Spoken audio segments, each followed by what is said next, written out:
देखो बुआ, सबसे पहले हम पढ़ाएंगे आज Rutherford's atomic model. Simple, Rutherford atomic model कल हम ऐसे जनरली कल हम बताए थे, किसका? कल थॉमसन्स मॉडल, एटॉमिक मॉडल। लेकिन जो आपके सिलेबस में देना है, सिलेबस में क्या दिया है? Rutherford atomic model. तो हम लोग इस पे चर्चा करेंगे। तो भाई रदरफोर्ड भैया साहब क्या काम किए?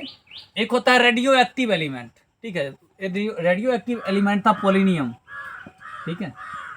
पोलिनियम जब रेडियो एक्टिव एलिमेंट है, ये जब रेडिएट करता है यानी जब गति करता है ना ये, तो इसके काइनेटिक एनर्जी से,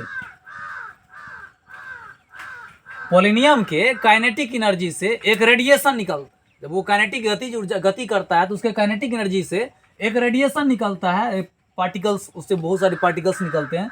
उन पार्टिकल्स में आता है एक अल्फा पार्टिकल्स। ये अल्फा पार्टिकल ऐसे बोलता है, ये हीलियम का भी, हीलियम का एक पार्टिकल है, पॉजिटिव पार्टिकल है। ये अल्फा पार्टिकल पे भाई पॉजिटिव चार्ज होता है। तो ये रदरफोर्ड साहब का काम किए, एक गोल्ड फॉइल लिए, गोल्ड फॉइल का एक पतला सा थीन शीट लिए, मतलब सोने का जो चादर होता है ना एक तरह से, उसी का एक पतला पत्थर ले लिए, एकदम पतला पत्थर लिए। और ये क्या काम किया? ये जो अल्फा पार्टिकल्स था इसका बम्बार्डिंग करना स्टार्ट कर दिया। इसमें अल्फा पार्टिकल को लेते थे, चादर पे फेंकते जाते थे। बहुत सारे अल्फा पार्टिकल्स को इन्होंने क्या काम किया? पतला जो शीट था, जैसे मान लीजिए ये एक पतला शीट है, इस गोल्ड फॉइल का ले लिया और इधर से अल्फा पार्टिकल को पास करते गए, इधर फेंकते गए अल्फा पार्टिकल्स। जब ये अल्फा पार्टिकल्स का इस पे बम्बार्डिंग करवा रहे थे ना, तो एक चीज देखे। क्या देखे?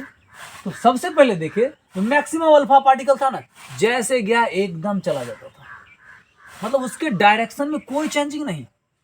भाई एक बात बताओ, आप रोड पे जा रहे हो, एकदम सीधा जा रहे हो कि एक कुरत इधर उधर कटना नहीं पड़ रहा है, मतलब क्या? रोड खाली है। रोड खाली रहता है तब ना, जैसे जाते एकदम सीधा चले जाते हैं, और नहीं तो बीच में बउआ आगले, बिल्ली आगले, कुत्ता आगले, तो टेर मेर करे पड़े है ना। पर यहाँ पे क्या भाई? सीधा सीधा जा रहा है। मैक्सिमम अल्फा पार्टिकल्स इन्होंने देखा कि सीधा पास कर रहा है इससे होकर के, एक जरा सा इधर उधर नहीं हो रहा है। भाई इसका मतलब इन्होंने बोला कि भाई इसका मतलब तो ये होलो जे एटम छो ना, एटम जो है ना, ओकर मैक्सिमम भाग खोखला हो, खाली हो, मतलब एटम का अधिकांश भाग जो है ना खाली रहे, वहां पर कुछ नहीं, खाली है। एटम का अधिकांश भाग खाली है। पहला ऑब्जर्व, सबसे पहले इन्होंने क्या ऑब्जर्व किया? जो maximum alpha particles same direction में चला गया, जिस डायरेक्शन से इस पे गया और उसी डायरेक्शन से आउट भी हो गया। जैसे ये चादर था, जैसे गया वैसे ही बाहर भी निकल गया, मतलब कोई इसके डायरेक्शन में चेंजिंग नहीं हुआ। इससे इन्होंने क्या निष्कर्ष निकाला? जब भाई एटम का अधिकांश भाग खोखला होता, कोई दिक्कत। पहला एक्सपेरिमेंट। दूसरा, फिर इन्होंने देखा जो कुछ अल्फा पार्टिकल्स ऐसे भी थे जो अपने ओरिजिनल पथ से थोड़ा सा डेविएट हो रहे हैं। कुछ अल्फा पार्टिकल्स ऐसे थे जो अपने ओरिजिनल पथ से थोड़ा डेविएट हो रहे थे, थोड़ा विचलित हो रहे थे। भाई इसका मतलब क्या? भाई अल्फा पार्टिकल पे कौन सा charge? Positive charge. Alpha particles पे पॉजिटिव चार्ज। और भाई आप जानते हैं रिपल्सन किसके बीच में होता है? सेम चार्ज के बीच में रिपल्सन होता है। एक मतलब है भैया यहाँ पर कुछ न कुछ है तो पॉजिटिव चार्ज जरूर है। कुछ ऐसे अल्फा पार्टिकल्स था जो अपने ओरिजिनल पथ से विचलित हो रहे थे, दूर भाग रहे थे वहां से।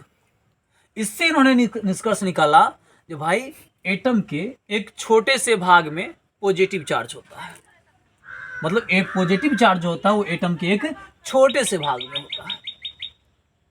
पर फिर इन्होंने देखा जो कुछ तो भैया ऐसा भी अल्फा पार्टिकल है जो जे रास्ता से गया एकदम 180 डिग्री रिटर्न मार दिया, ऐसे गया सेम उसी रास्ता से रिटर्न हो गया, सीधा जैसे ही गया वैसे ही रिटर्न मार दिया। इसका मतलब इन्होंने ये निकाला कि भैया ये जो पॉजिटिव चार्ज जो था ना, ये एक जगह कॉन्सेंट्रेट होते हैं, एक बहुत ही माइक्रोस्कोपिक स्पेस में, बहुत ही छोटे जगह पे, काफी स्मॉल एरिया पे, ठीक है, एक माइक्रोस्कोपिक जगह पे इसका जो पॉजिटिव चार्ज होता है वो कॉन्सेंट्रेट होता है, केंद्रित होता है, और उसी का इन्होंने नाम दे दिया न्यूक्लियस।